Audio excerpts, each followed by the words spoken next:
Happy Tuesday, everybody. I hate myself. Let me explain. I recorded this voiceover like 4 or 5 times. And like the first time I just didn't feel like I said enough good things in it. And then the second time may have been the same ordeal. And then the third time I had said it all and then it didn't upload into my video editor for whatever reason. And I was like, okay, whatever. And I did it for the 4th time and I just did it. And then the 4th time, I honestly thought it was great. I touched on a lot of good things. It was very insightful, detailed. You know, we got real personal. And then I accidentally deleted the voiceover like right after I did it when I meant to like accept it into the video. And so we're back. We're back. You know, it's just a hard time. Anyways, we are currently here to show you that BitLife Decides My Sims, and it's a series that I've started on my channel because I just love it so much. If you guys don't know what BitLife is, I will go ahead and link down some videos down below of some really great variety gamers who play this game. We have Bijou Mike, who I absolutely love. I stumbled upon him because I watched him play Doki Doki Literature Club, and I just really like watching him play BitLife. He's a very great guy, very chill, and I just, you know, he's wonderful. Plus, you know, he's cool with his green hair, but, like, I like his natural hair, you know, more, but it's fine. But he's a really great guy. Like I would know. Honestly, I don't, you know, in the video, his personality just seems great on YouTube. Anyways, then we have Gloom, who I love watching her videos because I just love, like, she always takes on the character of who she's playing, and so it's so funny and it's so real. But it's not, it's real fake. And then we have Cub Scouts, who just has a really great personality, and I've been binge watching him for like a week or 2 now, and I just love him. He's just great, period. But yeah, basically BitLife is, okay, you get a character in the world, and you kind of just live your life and do what you do, and you know, you live and you die. Like, that's the game, and you can go for generations and do challenges, and it's great. It's all around great. And so I decided to play it, and then I was like, why not put this on The Sims? Because I just feel like it inspires me so much more, because I don't like making Sims based off of people in my real life. Like, for 90% of the time, the names that I use in my Sims game are never people I know in real life, because I always feel like it'll associate them, and then I think that's weird. So I really like to have a differentiation, and so I thought this was one great way to mix it up, is by having real-ish, you know, life people, you know, because like some real stuff happens like in the game.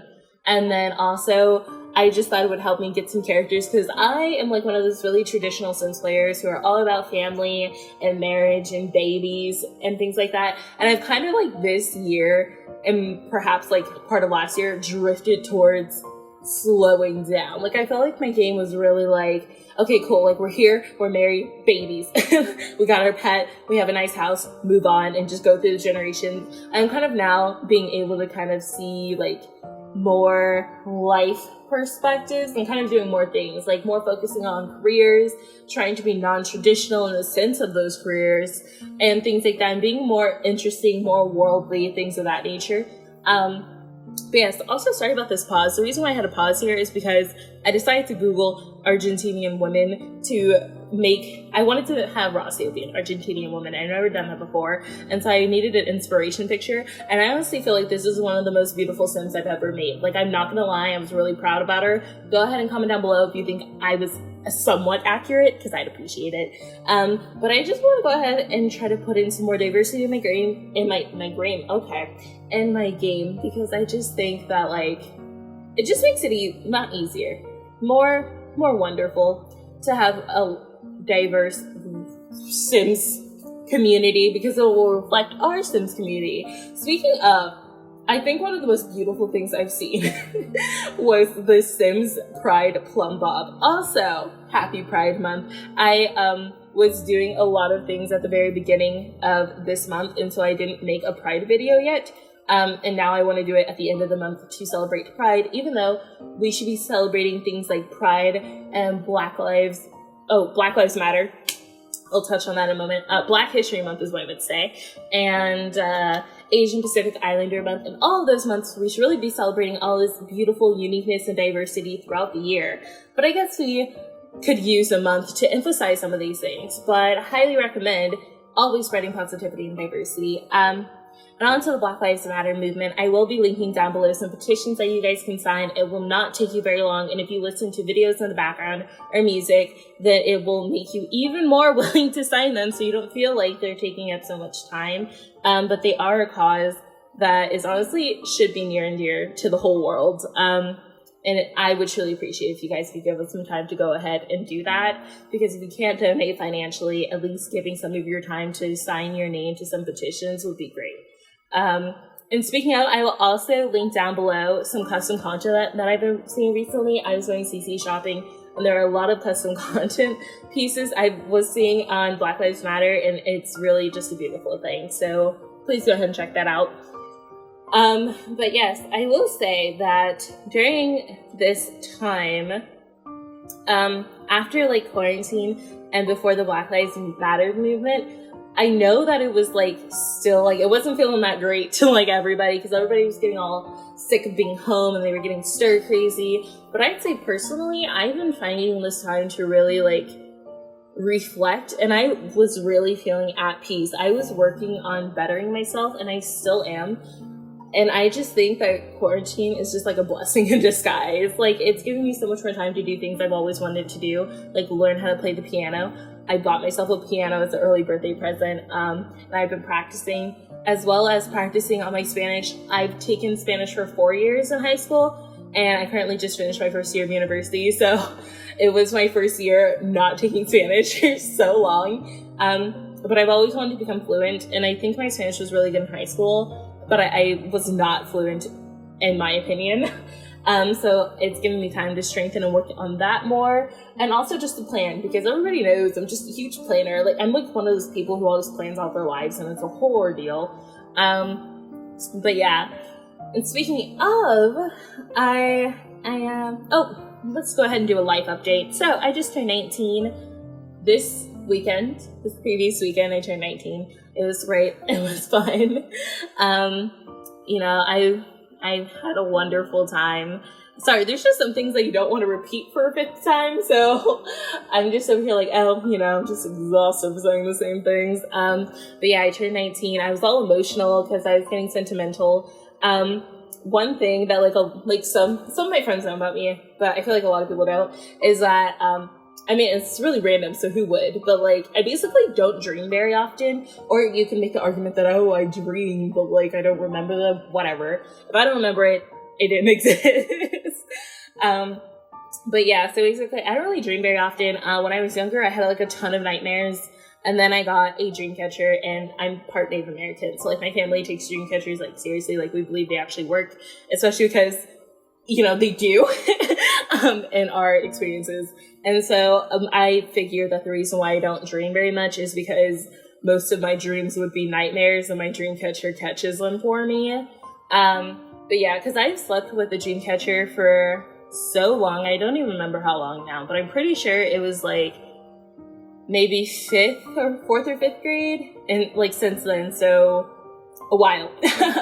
And I've only had a nightmare once or twice since.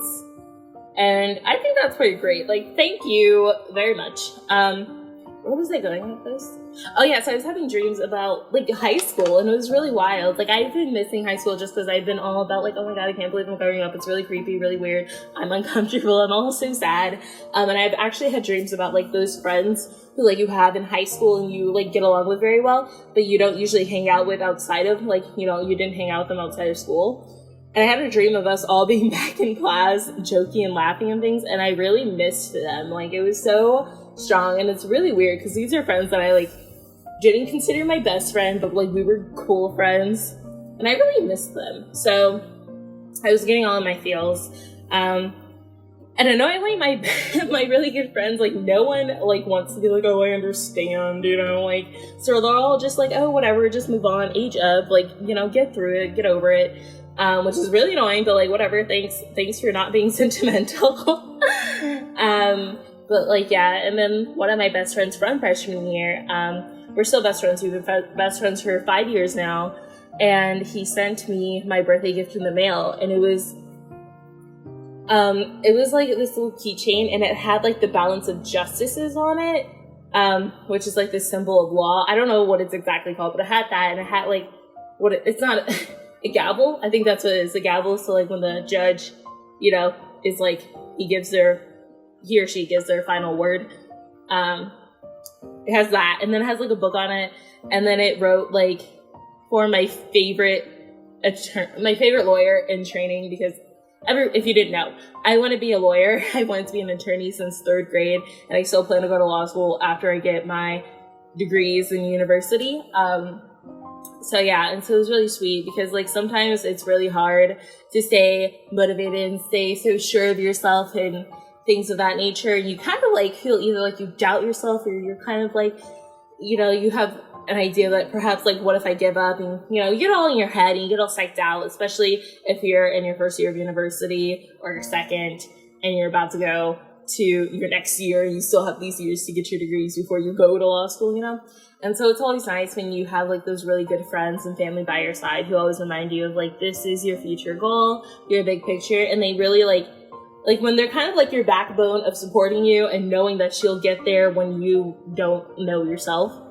So I really appreciated that. It was really sweet. So if you're watching this, Spock, thank you. Also, the story behind his name before this video ends. My best friend's name is Spock because in our junior year, we had like calculus class together. And I remember the first day not the first day, but like the day I walked into calculus and I saw him, and he's a very like light guy. Like he's not pale, but he's, you know, he's kind of pale.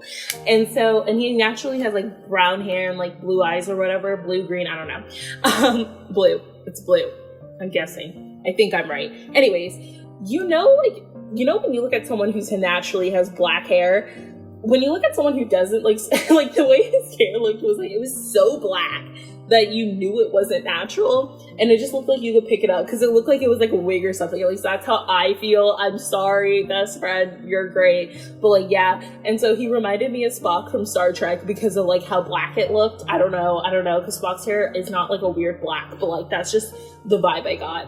But like, yeah, so now I call him Spock to this day. And it's the funniest thing in my life. But anyways, I hope you guys enjoyed this. I hope I don't have to do this voiceover again. Anyways, thank you so much. Please give this video a thumbs up, subscribe, and I hope for you all to be back next time. And comment down below if you guys know any family poses or romantic couple poses that I should check out. Anyways, thank you guys. Have a wonderful, grand time, and bye!